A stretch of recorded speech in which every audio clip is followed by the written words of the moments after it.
Confinement is one of those English words that has changed quietly in the last few years. Before 2020, it mostly meant prison, or the locked-in months of a difficult pregnancy. After 2020, the meaning expanded. Many of us have now spent some weeks or months inside our own walls, watching the world stop outside the window.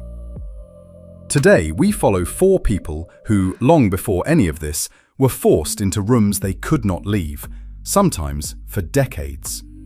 They turned that stillness into books the world is still reading. Risto here, history buff, not historian. English isn't my first language, that's kind of the point. Learn a little, laugh a little, that's the deal. Human nature doesn't change, and neither does the plot.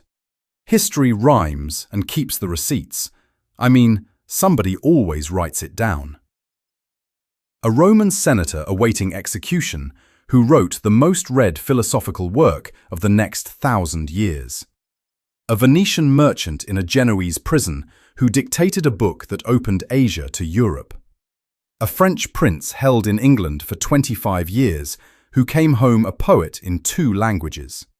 And a Spanish soldier, twice ruined and twice imprisoned, who used his last cell to engender what is often called the first modern novel.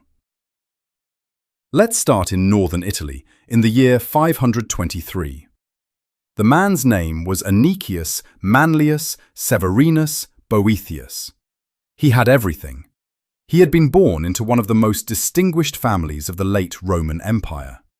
He had served as consul, the highest civic office in Rome. His 2 sons had also been consuls, both in the same year, an honor so unusual it was almost embarrassing. He had been a translator and commentator of Plato and Aristotle, building a one-man bridge between Greek philosophy and the Latin Middle Ages that were about to begin. And he had served, for some years, as the right hand of Theodoric, the Ostrogothic king who ruled Italy after the fall of Rome. Then, in 523, he made one mistake. He stood up in the Senate to defend another senator, Albinus, who had been accused of treason, of writing letters to the Eastern Roman emperor against Theodoric's rule. Boethius's defense was probably honest. It was certainly imprudent.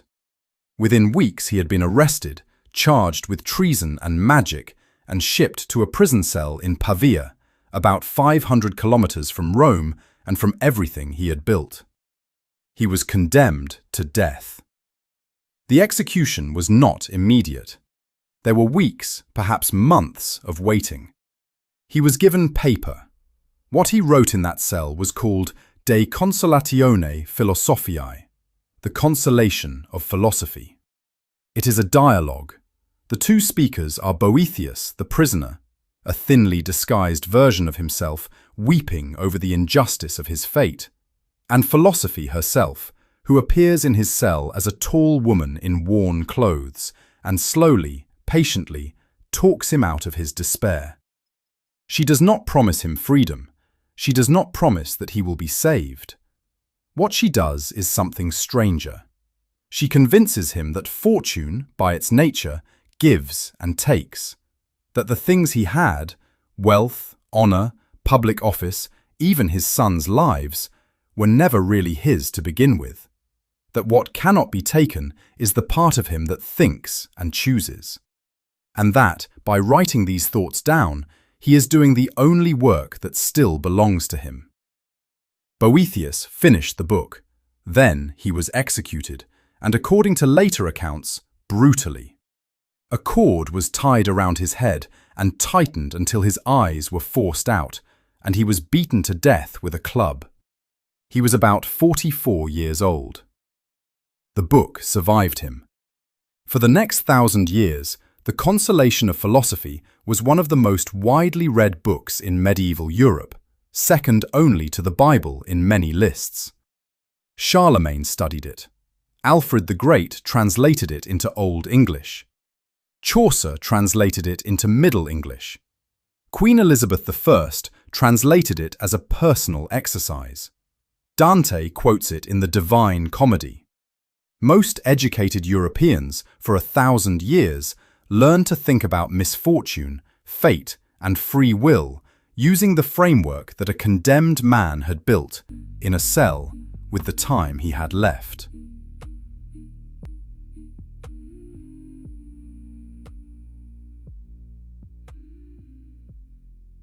Almost 800 years later, in 1298, in a prison in Genoa, two strangers were sharing a cell. The first was a Venetian merchant in his mid-40s named Marco Polo. 25 years earlier, as a teenager, he had set off from Venice with his father and his uncle on a trading mission to the east. They had been gone for 24 years. They had crossed the Pamir Mountains, ridden across the Gobi Desert, lived for years at the court of Kublai Khan, the grandson of Genghis Khan, ruler of the largest land empire in human history, and finally come home to Venice in 1295, by sea, around India and Persia. Marco Polo had spent more than half his life in places no European had described. 3 years after his return, Venice went to war with Genoa, its great commercial rival. Marco Polo, a man of his city, took command of a Venetian galley at the Battle of Kurzeler in September 1298. The Venetians lost. Marco was captured. He was sent to Genoa and placed in prison, where the city was holding several hundred prominent Venetians for ransom. His cellmate was an Italian writer named Rustichello of Pisa, who had spent his career composing romances about King Arthur. Rustichello had himself been a prisoner of the Genoese for years, since being captured at an earlier naval battle.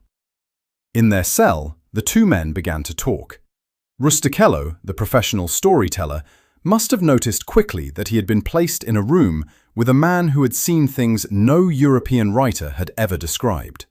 The imperial palace at Cannes-Balique, the postal system of Cathay, paper money, asbestos, salamanders, the great cities of the Silk Road, the burning of black stones for fuel, which we now call coal, at a time when Europe had never heard of it. So Rustichello asked Marco Polo to dictate. Polo dictated. Rustichello wrote.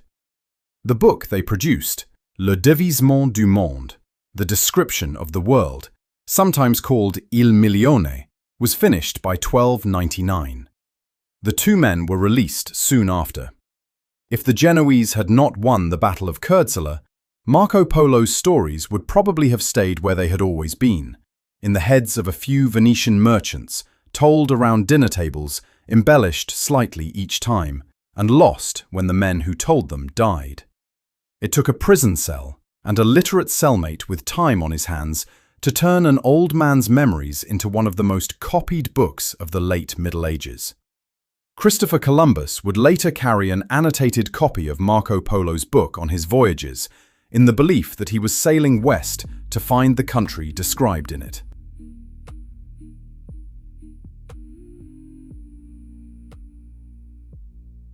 A 117 years later, on the field of Agincourt in northern France, a young French prince was found alive, unwounded, trapped beneath a pile of corpses. His name was Charles, Duke of Orléans. He was 21 years old. He was a great-nephew of the late King of France, in the direct line of succession to the throne, and the natural head of the Armagnac faction in the French Civil War. The English king, Henry V, who had just destroyed the cream of the French nobility in the most one-sided medieval battle anyone could remember, looked at the prisoner he had captured and gave instructions. Charles of Orléans was not to be killed, not to be ransomed, not to be released. He was too valuable. He was to be kept indefinitely somewhere in England. The English kept him for 25 years. He was moved from castle to castle, the Tower of London, Pontefract, Bolingbroke, Wingfield. He was not treated badly by the standards of medieval captivity. He was a duke. He had servants and a small court. He had books. Eventually, his library was sent over from France. What he did not have was any prospect of ever going home. He began to write poetry. He had written a little in his youth, as French princes were expected to. But now he had nothing else to do. He wrote in French, ballads, rondos, laments, and over 25 years he produced an enormous body of work. He also, slowly, began to write in English, the language of his captors. Today, scholars believe that the manuscript of English poems found among his papers when he was released was probably his own work, making him one of the first major poets to write seriously in both languages. There is a poem he wrote, late in his captivity, standing on the cliffs at Dover, looking across the Channel at the coast of France. He could see his country. He could not reach it. He wrote that the sight of France filled his heart at the same time as it broke it, and that he had to look away, because watching too long was its own kind of cruelty. He was finally ransomed in 1440 at the age of 46, after 25 years of confinement. According to the English chronicler Holinshed, he came back to France speaking better English than French. He lived for another 25 years, married, had children, including a son who would later become King Louis XII, and continued to write. He is now considered one of the great medieval poets in French, and his English poems, ignored for centuries because nobody could believe a French duke had actually written them, were rediscovered in the 20th century as a missing link in the history of English lyric poetry. Most of his work was written in rooms he had not chosen.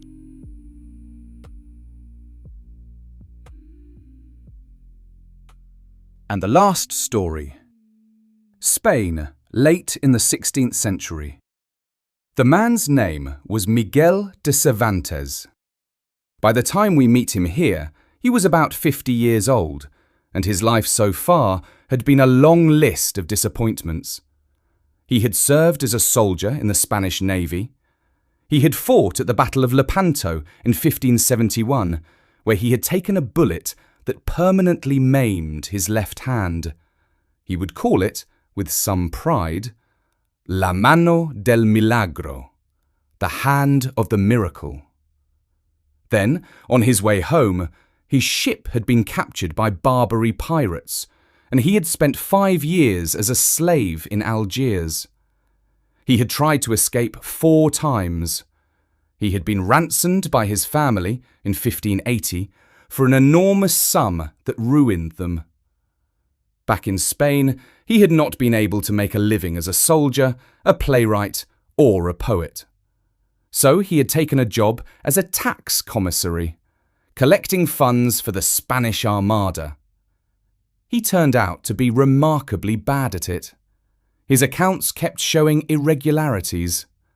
In 1597, he was arrested in Seville and imprisoned for several months, pending an investigation into missing money.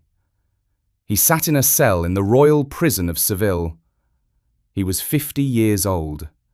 He had been a soldier, a slave, a tax collector, and a failed playwright. And now he was being investigated for what may or may not have been embezzlement. Outside the prison walls, the Spanish Empire was the most powerful empire in the world. Inside, Cervantes had a piece of paper. We do not know exactly how much of Don Quixote he wrote in that cell. What we do know is that he himself, 8 years later in 1605, when the book was finally published, wrote in the prologue that it had been engendered in a prison, where every discomfort has its seat, and where every sad sound takes its lodging. It was his way of telling the reader where the book had come from. Don Quixote is now often called the first modern novel. The story of an aging minor nobleman who reads too many books about knights and decides to become one, is read in over 50 languages and has never been out of print since 1605. Cervantes is the most translated author in the Spanish language, and one of the most translated in the world. A man in his 50s, broken by his life, sitting in a debtor's cell. And from that cell, the modern novel walks out.